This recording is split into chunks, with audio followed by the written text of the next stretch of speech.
Dash and company make of that TSM victory. Thank you very much, Riv. TSM coming out with a victory, equalizing the series 1-1. Good to see them rebound after a tough loss in Game 1. Talking about how they got there. All AD comp from Cloud9, but the priority picks that TSM put onto their solo laners very early on, drafting the Maokai and the Azir, saying, we don't care about counter picks, we're taking what we think is strong. Yeah, it was like kind of adapting to what happened in Game 1, where they clearly targeted their bans more what C9 did, but they stuck to what they wanted to do, which was, you know, a tank top, Azir, and then Kalista. They mostly stayed the same. Yeah, and it actually worked out as well, because you look at the fact that C9 gave away a first pick in Italy, and it allowed now the rest of this sort of puzzle to come into place. Like, TSM played the same strategy, but now they've got this Italy on Svenskeren, who, to his credit, had a very, very strong game for himself. And even though mid lane was pretty much undisturbed, actually Rush came in and like took some XP by like pathing through the lane and holding Jensen down.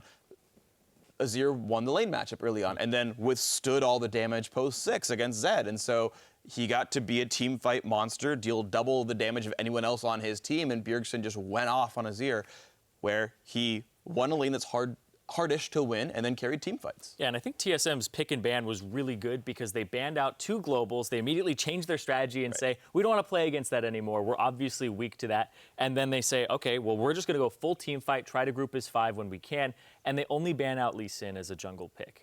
So they just hit that one on Rush that they know that's really high up there. They'll leave up both Nidalee and Kindred and take their pick of it. So I thought the first pick was a really good strat there from them as well. I do want to hop into our replay 26 minutes into the game. Mid lane fight was Cloud9's stab at trying to get things back. And when we saw at this point, 26 minutes in, armor was being stacked. Even so, TSM turning this one around.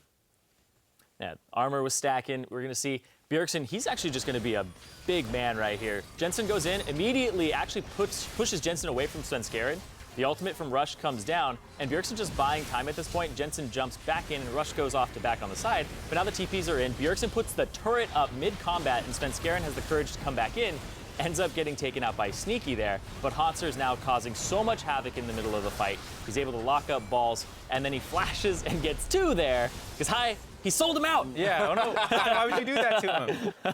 Yeah, very greedy by Rush, too. Yeah, that's a tough spot to be in for High. He's like, well, that's the only way I can run. What do you want from me? Don't recall right outside the edge of the fight. Just teaching him a lesson. Right. Yeah, that's what it was. It's like, so you won't do it next game. Speaking of which, Cloud9, now after that loss, smiles on their faces, though. So you can, I mean, Jat talked about it on the desk up there earlier, that this is a team, the losses don't bother them in best-of-5 series. They're so confident that they can rebound after any kind of a loss that, I mean, it clearly doesn't seem to be affecting them now. We'll see what kind of strategies they pull out in Game 3.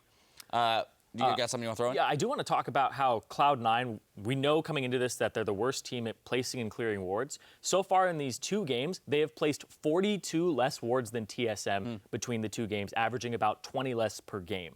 So what TSM did this game is they actually exploited the vision, and we saw them get that lead where Rush is running around, doesn't have adequate vision of actually taking the camp that he wants for his mark, and then they chase him down. And they're putting him in those positions, and I think that that's the edge that TSM has, is just that vision control, because Cloud9 in this game didn't play around the vision that they had, and that's what ended up biting them in the early game. I want to jump over to Twitter. We're collecting your responses to our players to watch today. And this tweet coming from Galay says, for better or worse, Svenskeren will have the most impact this series. If he steps up, TSM should be able to win no problem. And you mentioned the vision play. A big beneficiary of that vision play was Svenskeren, his ability to roam around in the early portions of the game and put pressure on Rush. Yeah, even though Bjergsen had a more impressive stat line, the fact of the matter is that the early game hinges on Rush carrying, and if Sven can win that jungle matchup, he's going to have a huge impact in this series if he can keep doing this. Yeah, a lot of it was let's get to that 20-25 minute mark where we have the armor, we have the late game damage now,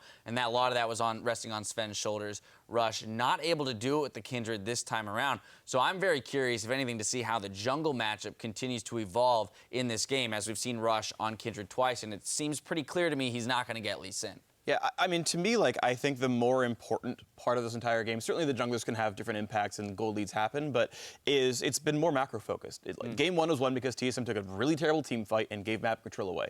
Game 2 is a game where you're just going to get outscaled by the Maokai and Azir, who aren't going to die to you anymore. Lo and behold, that happened once we got into 30-minute team fights. And so if we have a game that these rules get broken by a bunch of really good ganks, then you're going to have that game. And, you know, Rush or Sven can just win the game by being 3-0. But it's been mostly macro focused so far in these games. I think TSM has to be careful, just touch on this really quick, is they had the Maokai splitting at a lot of the start of those fights, where he really doesn't get anything from being split, and he was just grouped up at the beginning. Doublelift wouldn't have died at the start of 2 of those team fights right away. So with the focus being on macro moving forward, they have to be a little bit more aware of where they need to allocate their players. Yeah, he also How had a else is QSS. Maokai supposed to get 5 kills, dude? He's Yeah. got to TP in and clean up. The Callisto bait, just like leave the Callisto Classic. Thanks, Doublelift. Thanks for putting yourself out there for the betterment of the team. Anyway, keep it dialed right here because in just 3.5 minutes, we'll follow Cloud9 and TSM back onto the Rift for Game 3 of this quarterfinal series. Stay with us.